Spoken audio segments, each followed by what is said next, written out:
suburban neighborhood, much like any, sleeps sound as a shadow wanders into town.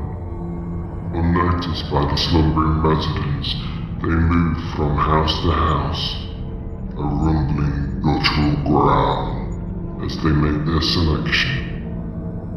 Finally choosing a detached, generic residence, it staggers up the pathway, drawing ever closer to satisfaction.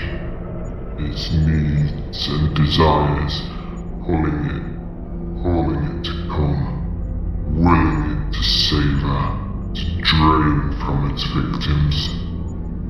As the moon lights up the backyard from the dark, the creature melts and vanishes at the back door.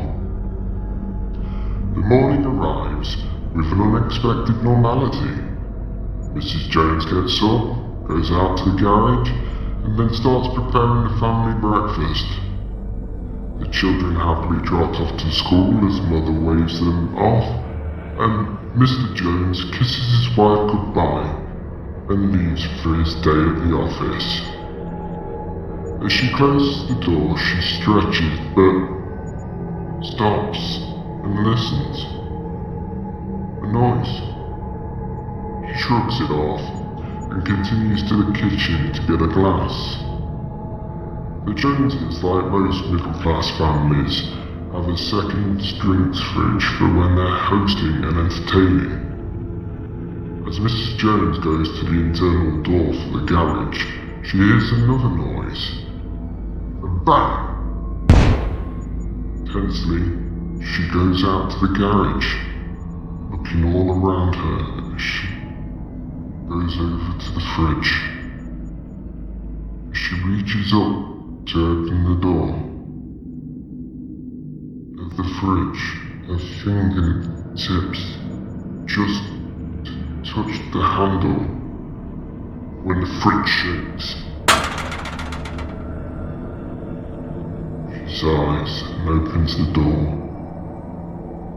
"Why can't you behave and be a good meat sack?" said Mrs. Jones to Mrs. Jones. The woman tied up in the fridge gave a muffled scream into her gag. "Tut, tut," growled Mrs. Jones. She bashed the head of the woman against the wall of the fridge and the screaming stopped. With a sharpened claw, Mrs. Jones sliced the woman's forearm and then collected the burgundy goodness in a glass, sealing the wound after with a rub of spit. "We don't want to waste you," she said, under her breath as she licked the woman's face and closed the fridge door. She walked away laughing and returned to the house.